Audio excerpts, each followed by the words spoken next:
And good evening, and once again, welcome to the show. I'm your host, James Donnelly, and those of you who caught my last week's show about this show, then you now know the title, and this is the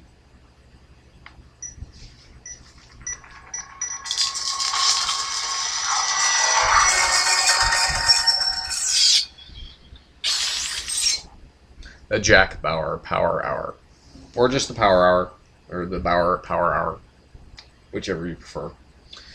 But anyway, so tonight we had technically the third episode, which is this is the 1 p.m. to 2 p. The 1 p.m. to 2 p.m. installment, um, in which we of course pick up directly from the events of last week's episode, because it's serialized, like those shows do. Um, so of course, we had the big cliffhanger with the young girl and with the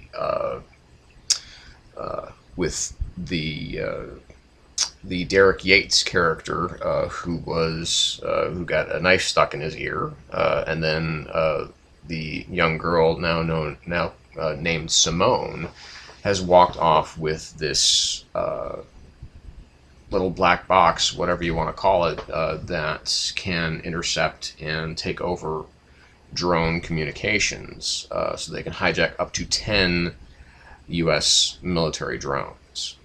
Uh,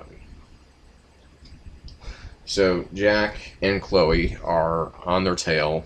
Of course, Chloe hacking into every system she can, so that she can pull up the CCTV footage that are all over. Apparently, it's all over Great Britain. Of course, we know that to actually be true because there's a lot of CCTV cameras, thanks to Thatcher. Um, so now, if this were an easy, if he could just get her, then that would make the show really quick, wouldn't it? Well, so of course he pursues her. Is able to to pick where they were at the bar. He sees two full glasses of bitters, beer, porter, whatever you want to call it. Then thinks, well, something might be going down in the bathroom naturally. So he walks in, he finds Yates's dead body, and then finds the wig discarded in the trash out the back of the woman that killed him, Simone. Um, so Simone gets onto the tube, and Chloe finds her, is able to kind of guide Jack to where she is. And of course, he kind of allows himself to be spotted.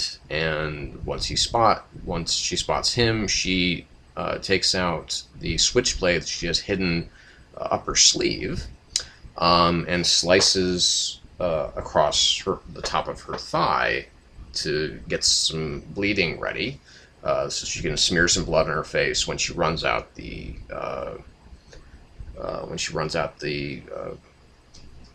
of the tube, the train,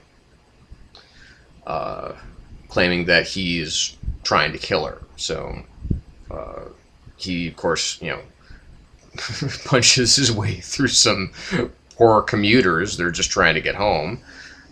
She conveniently finds an access gate, or an access whatever door, where she can hide for the meantime, so that Jack passes her right up, stuck kind of looking for her. And then Chloe looks out the window and sees a man and a woman and their child walking together. Now she focuses on this, the Sean Callery music. He brings it up to the full kind of emotional swing, like she's definitely experiencing some sort of weird flashback. Of course, as we know from the series, she had remarried her ex-husband Morris, and they had a child together, Prescott. Um,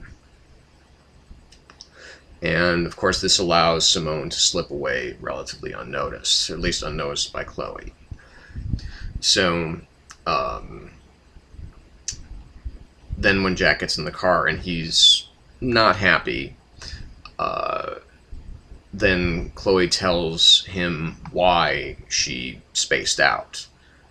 And it's because when she saw that family, it reminded her of her own family when, and of course Jack doesn't know this because he's been away for the last 4 years, but that that Morris and Prescott were killed in a car accident that Chloe very, very firmly believes was meant for her. And it's a very emotional scene, and it's played very beautifully by Kiefer and by Mary Lynn. They do an excellent job of playing that scene. It's the best scene in the episode. And then they're kind of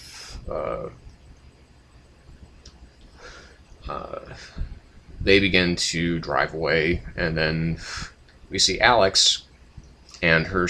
We go back to Agent Alex, who is there with her fellow CIA operatives. They've got the men that were working for the drug dealer Basher, who is hiding the Yates character. And of course, Navarro calls, and Benjamin Bratt has very limited screen time in this episode. Basically calls to say, get the hell out of there. This is going to cause an international incident. Basically, we're American citizens. We're American, agents that are acting on foreign soil without their authorization. So this could get really ugly, and it's primarily because of the current situation, the current political climate which they find themselves. Which last week the drone strike that killed killed 2 American soldiers, 2 British soldiers. That seems to be an act of friendly fire anyway. We all know that that's bullshit because we watch the show. But anyway, so she takes Basher and bashes him in the back of the neck, knocking him out, and convinces the kind of by-the-book guy, the one who's kind of supposed to take her place, that's already have this adversarial role against, convinces him to help her get them out of there so that she can get information that they need about Bauer, because that's what she's committed to. She's committed to hunting Bauer down and finding him. So in a pretty clever move, instead of doing, what you'd expect, kind of like the torture and all that kind of stuff, she actually just, drives to a rival drug gang outside of their hideout and basically says, we're just going to drop you off here if you don't want to talk to us. And which, of course, he does then eventually spill the beans about what happened with, what Yates was doing. Well, not specifically. He didn't really know. He just knew that, he paid a lot of money to hide out there. And that it had something to do with the drone pilot that is now being accused of this, whatever we call it. It's a murder. It can't be considered really an act of war. Anywho, so that was kind of a clever move. I like that. I like that they didn't resort to the kind of, because obviously, we get into the whole torture thing with 24 over and over and over again. So I think that's one thing that they're kind of willing to sidestep, even if they're still not terribly interested in the person's actual civil rights. But at least they're moving away from just totally intentionally hurting somebody. I think they're trying to get away from that aspect of the show, which is a good idea, quite honestly. But then we have Chloe pulls up a screen grab of Simone's face, and finds out that her full name is Simone Al-Hazari, who is the daughter of someone that Jack has heard of, which is this Margot Al-Hazari, who lost her first husband somehow, and then married a very militant, I'm assuming Muslim, and they were responsible for a Cairo cafe bombing or something like that. And 3 years prior to the events of this show, they are in. Her husband, the militant, was assassinated in a drone strike, of course, authorized by President Heller. She barely escaped with her life. And then she arrives back home, and we meet, she's in this big estate. I don't know how basically what they're saying is this, that Margot's character is essentially, she's a terrorist. I don't know how she can afford basically kind of mansion out in the middle of somewhere that's got to be nearby London. And nobody has a fucking clue that she's there, but whatever, that's the logic of the show. Again, sidestepping logic to get to the good stuff, as we talked about last week. So once she gets home, we meet her brother, whose name I don't recall, and her husband, Naveen, who is obviously of Middle Eastern descent, and he's not terribly pleased to see her, mostly because, at least what we think initially, because she had to, for the last 3 weeks she's been seducing this, Derek Yates, and so on and so forth. So they kind of have, he kind of, storms off. Jack basically doesn't convince necessarily Chloe, but just really for the first time asks for her help. And her help means that they also need Adrian Cross and his, little cadre of hackers.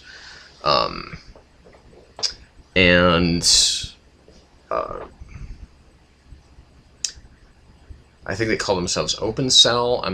I can't exactly remember what exactly their group name is. So they go back to Cross's place, and Jack kind of politely asks for their help in trying to get into the embassy where the drone pilot is going to be held for interrogation by both U.S. and British forces, or authorities, I should say. Oh, and of course, in the midst of all of this, we have Mark Boudreau has his own personal assistant draft an executive order that will essentially rendition Jack, once captured, over to the Russian authorities. Now, it's an executive order, since it's an executive order, has to be signed by the president, right? Well, of course, he forges the president's signature. Now, of course, the president, is still trying to get ready for this shellacking that he's going to get when he goes before Parliament and tries to tell them what exactly they plan on doing, what hopes that they have, and this whole thing about making sure that they maintain the lease on this base, that this base, the maintaining of this base, is somehow the focal point of his administration. That seems really, really odd. From a presidential standpoint. Why would keeping a lease on a military base be more important than, let's say, economic recovery or reducing unemployment or bettering the earth somehow. But no, this is the focal point of this administration, is keeping this base, is making sure that they have this base lease renewed by the British. Again, this is so fucking stupid. But anyway, okay, so Audrey and Dad Heller have a little heart-to-heart. She's kind of trying to convince him on Mark's behalf that he is going to step into a nest of vipers when he goes before Parliament, and if his condition, his disease, gets the better of him, then he's going to lose whatever political capital that he might otherwise maintain through the diplomatic channels that Mark is suggesting. Now, that actually seems to make a hell of a lot more sense, but see, the thing about good presidents on 24 is that good presidents always want to do the thing from the heart. We saw that obviously with David Palmer throughout his administration. Then once, of course, we got into Logan and all of them, they were all, with Logan, and then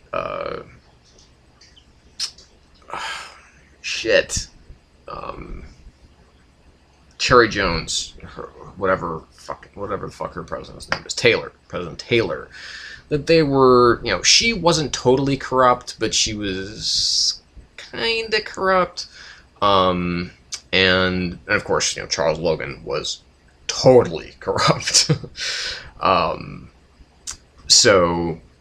But he's one of the good presidents, and he wants to do the right thing, the thing from the heart, the thing that will ultimately come back to bite him in the ass.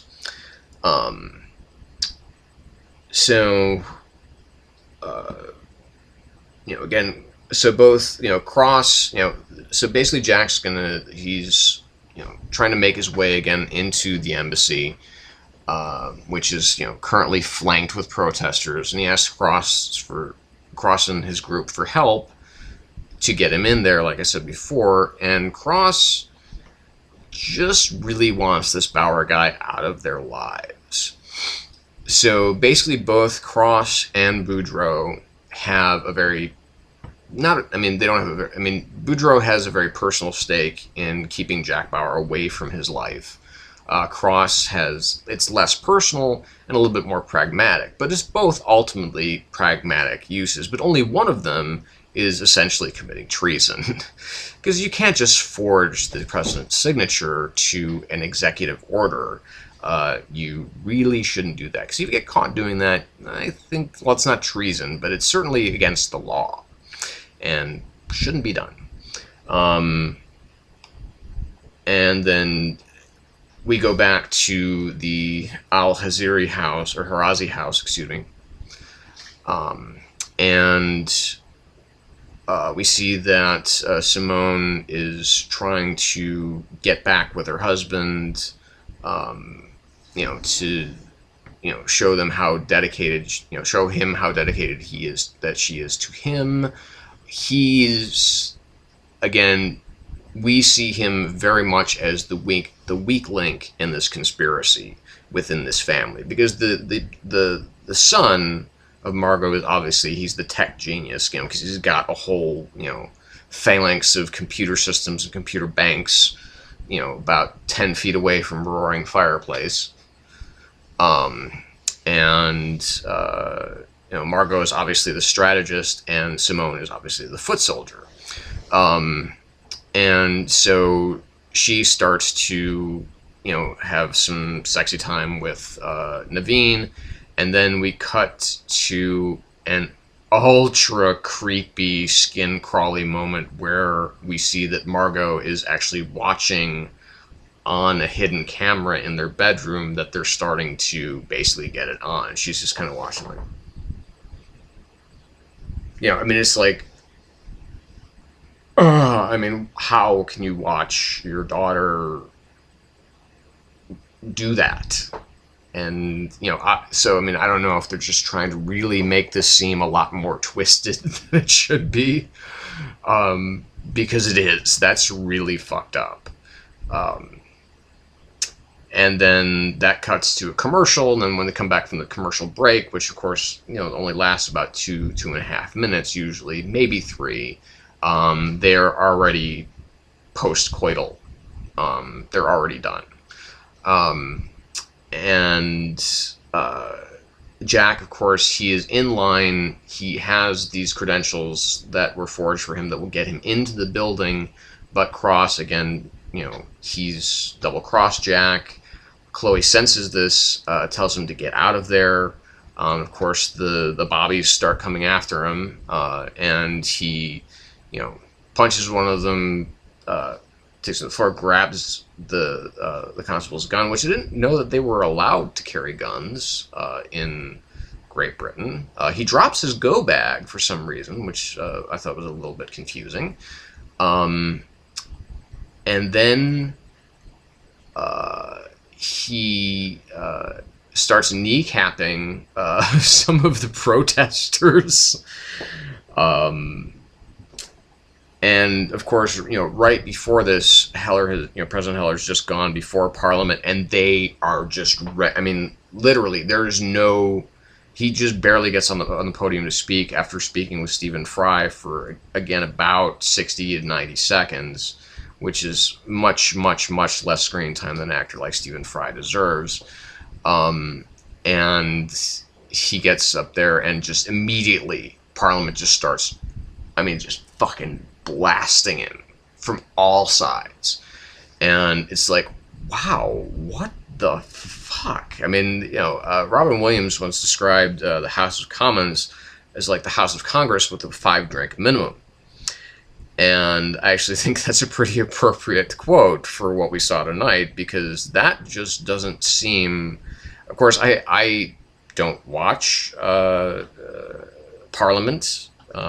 Some of you who are across the water might have tuned in to whatever your equivalent of like C-SPAN or CNBC is over there, and might know a little bit more about this kind of shit than I do. But that's just, if that's the way you guys practice politics over in England, that's fucked up. Admittedly, we've obviously, we're probably worse over here because everything is kind of done quietly and with kind of a very devilish grin on the face of whoever is saying something really horrible. You don't traditionally get outbursts like that, though. Of course, Obama's had, liar, at State of the Union addresses and things like that. But, that only really happened once.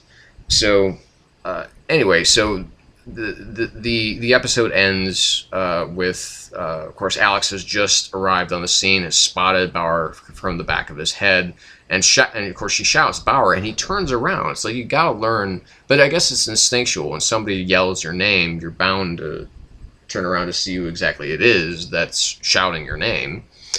And then we cut to the end clock. And then we get our glimpse of next week, which apparently he is going to try to get in where he is. He wasn't actually trying to escape from the embassy. He was actually just trying to get in. So he's getting in by using these protesters, these panicking protesters who believe that American forces are shooting at them. So we really are starting to get that Jack is not in this for his country anymore, because he's just embarrassed the living shit out of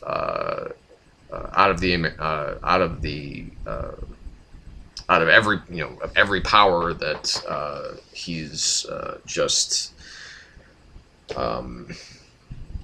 that he seems to be trying to protect, but he's more interested in their lives rather than their political future, I guess. So while we have all of that, and obviously the only scene really worth talking about in this episode was the scene between Jack and Chloe, in which she not only, explains why, kind of why she's gotten involved in this group, but why, and how Jack is able to kind of help convince her that she needs to help him, or that she should help him, because by honoring their memory and doing what's right is ultimately what's going to be best, because you have to carry on. And Jack knows, of course, he knows this better than anybody, because he's lost God knows how many lovers during the course of the show. But again, that's really, like I said, it's the only really well written part of the episode, and even that's not so great. The stuff with with Margot and her daughter, her kind of sewing up her leg and kind of talking about her carelessness. I mean, and she's putting the stitches in. You could really tell that she's causing more pain than needs to be, because she's afraid that this she doesn't know how Bauer got onto them, let alone if they're even safe at this compound, whatever the hell they're at. So it's this was really kind of honestly kind of a lame episode, because there's, first of all, not enough Jack. There needs to be more Jack. There needs to be, but they are having to compress an entire, kind of an entire season of 24 into 12 hours.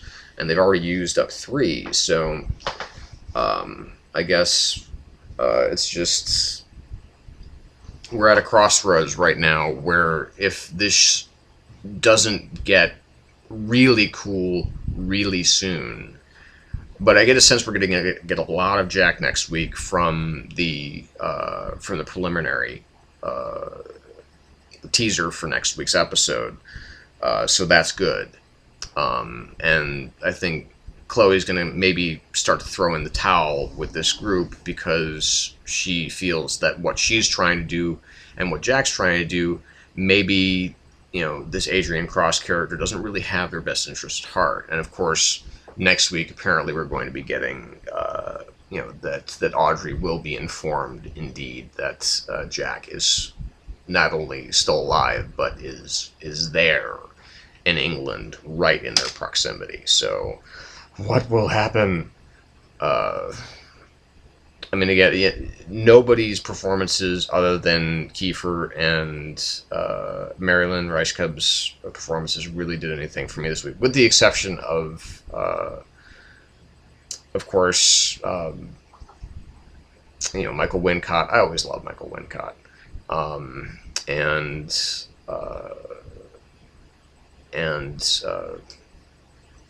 Michelle Fairley. Catelyn Stark. She's cool, even if she's really, really, really fucking creepy. So that's it. I don't mean to imply that these episodes will always be an hour long. In fact, one of the comments that I got on my last video was, "You're literally a douchebag," which, of course, is the stupidest thing in the world to say. You never say literally when you're referring to a human being as an inanimate object. That's just a stupid thing to say. So I guess this time, for those of you who do end up watching, if you do care to leave a comment, which I hope that you do, because I do like to discuss these things. I'm not just talking at you, I want to talk with you. This is about a line of communication that's being opened up between myself and you, the viewing audience. So let's try and keep it civil. My main rule, don't be a dick. Don't say things just because you can over the anonymity of the internet and be a total asshole, like the person from last week did. But be smart, be nice, be respectful, and hopefully we'll have a conversation about this episode and what you think about it. So I'd have to give this episode, I would say this is a 5 out of 10. Like I said, it just didn't have really a whole lot going for it, except for some key moments from a character perspective. Obviously, we have lots of plot going on, but we want the plot to extend from the characters and not the other way around. That's how good drama is actually made. So maybe I'm judging 24 more harshly than I normally would because I've gotten used to better television over the course of the last couple of years. So now, just going back to where I was, yeah, this is not going to be an hour-long conversation each week. I'm going to be, breaking it down usually in about 30-minute segments, and we're over that right now, so we're going to put a stop to it. So I do want to thank you for tuning in, those of you who are. I always like to, like I said, I always like to hear from you and hear what you have to say, so I hope that you are, if you're watching this, you're enjoying it and you want to come back for more. If you'd like to subscribe, please do. I don't want to think that I'm just making this for like 1 or 2 people that's out there. So yeah, come on by, and if you like some of what you're seeing here, you might like some of my past conversations, past discussions, and yeah, might as well look into that too. So I want to thank you again for watching, and I hope you come back next week for the Bauer Power Hour. So this is James Donnelly signing off, and remember, the clock is ticking.